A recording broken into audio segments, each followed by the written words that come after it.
Good morning, guys. It is Friday, February 6th. It's about 8:35 in the morning, and I'm doing a follow-up video. This is Godfather Saga number 41. I just posted up Godfather number 40, and I celebrated number 40 by kind of showing my evolution with my physique as a lifetime natural bodybuilder. And of course, I figured I would get both good feedback and also probably negative feedback. I know for some it's hard to believe that the human body can look like that as a natural bodybuilder. And the truth is with hard work, dedication, commitment over the long haul, you can definitely achieve some great things.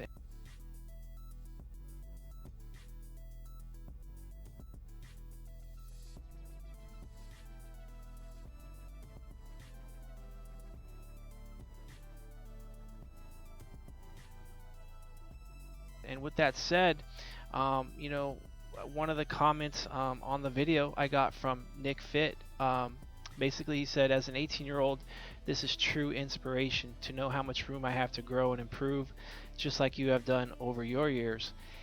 I really appreciate that, and I think, I wanted to touch on that. Yeah, physically, I've definitely improved my physique over the years, and there was a lot of mistakes made along the way. I mean, a lot, but it was in those mistakes where I truly learned the most. And but I want to touch on, you know, of course, there's room for improvement physically, but I think more importantly, I think what I've realized over the last 5 years, and if you guys look at that video, you can see from 2009 on to now, up to 2014, and now we're into 2015, that you guys seen a pretty big dramatic improvement. And prior to 2009, the changes, I mean, they were evident, but they were less than the last 5 years. So I picked up a weight in 1986. That was the first time I started training, was in PE class in 1986. Made progress, but it definitely could have been at a much better and more efficient pace if I knew what have known the last 5 years. And so basically from 1986 all the way up to 2009, I can consider myself, mentally I was kind of closed-minded.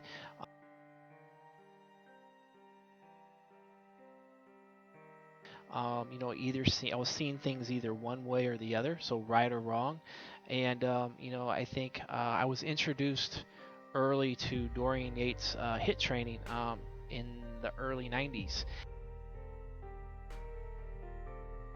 And I made some pretty good improvements. So basically up till that point, I was kind of just waffling around. I was consistent in the gym. I was just waffling though. I didn't have a structure, just going in there and just doing whatever. I worked hard. I was always a hard worker, but so basically I was just cavemaning it, just going in there and just trying to lift heavy weights all the time, and really no structure to it. And then when I got introduced to Dorian Yates HIIT training in the early 90s from a gentleman that I met when I was over in Phoenix, Arizona. I went to Phoenix right after high school. I went to trade school for architectural drafting. So for those of you who kind of wonder, because I don't have any college degrees, but I did go to trade school, because I know in the video I made it for my father that I mentioned that I don't have any college degrees, but I did go to trade school for architectural drafting. I got my certificate, and I graduated on the president's list.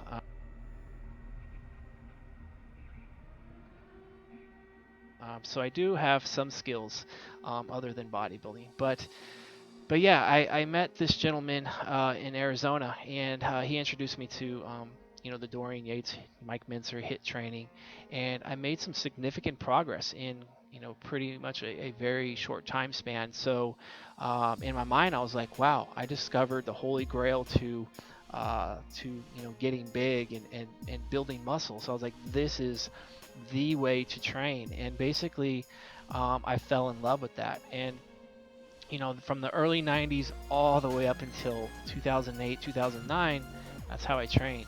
Basically just low volume, high intensity, super high intensity, and with a lot of recovery time and all that. And I made, as you guys seen, some pretty good progress. Um, but because I fell in love with that very first, that style of training, I became closed-minded, and it really held me back. So, and same thing with as far as dieting. All my shows I prepped all the way up until 2009. It was basically limiting my food sources, meal plans, just keeping things. I was structured, like there was always structure, and I followed through. I had discipline and all that. So all that was in place. It was just that I was too rigid with my approach, meaning, I wasn't, I didn't want to incorporate certain foods because I was fearful of them. I didn't have refeeds because I was fearful I was gonna, gain weight and not make progress, and I was fearful of trying any other types of training, thinking that I wasn't gonna progress. So I always felt like if I wasn't pushing myself super super hard in the gym, that I wouldn't make progress. And so basically, just my way of thinking for a long time was really closed-minded. It was black or white, and we see this all the time. We see it in social media. People, hey, clean eating. No, if it fits your macros.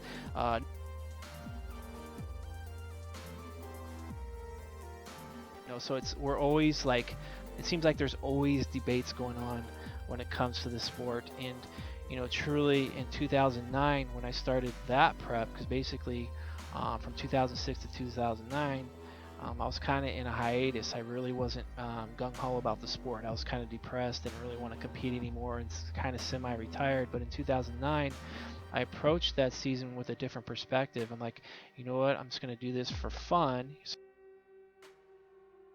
Because before it was always about going to win, and it was I was very competitive, and it wasn't really enjoyable the way I was approaching the sport, because it was just so competitive that I shut myself down to a lot of things because of that mindset. And when I approached 2009, I was like, okay, you know what? Let's do this for fun, and just enjoy the shit out of this. And if I win pro cards, great. If I don't win pro cards, great.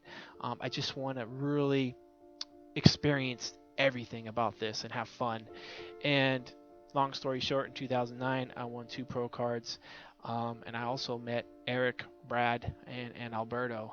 All 4 of us, we kind of formed this little thing called 3D Muscle Journey.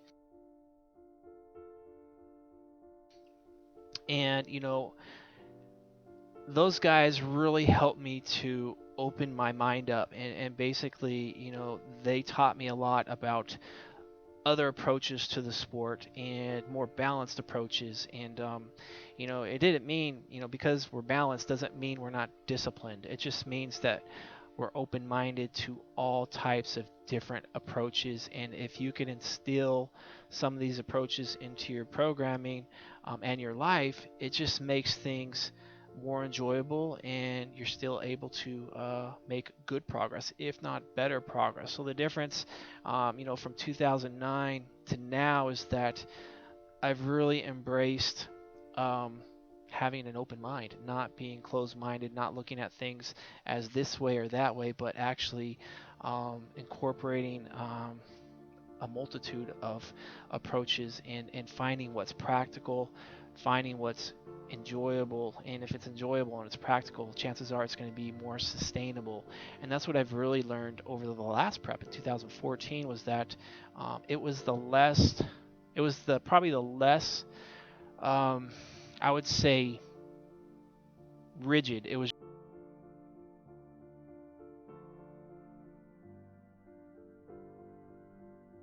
I was really flexible with my approach. I was really flexible with my training, really flexible with my diet, and just I had a lot of flexibility, and it really did help me to prep in a way where I was able to attain my best physique, and at the same time, be able to enjoy the sport more so than I've ever have.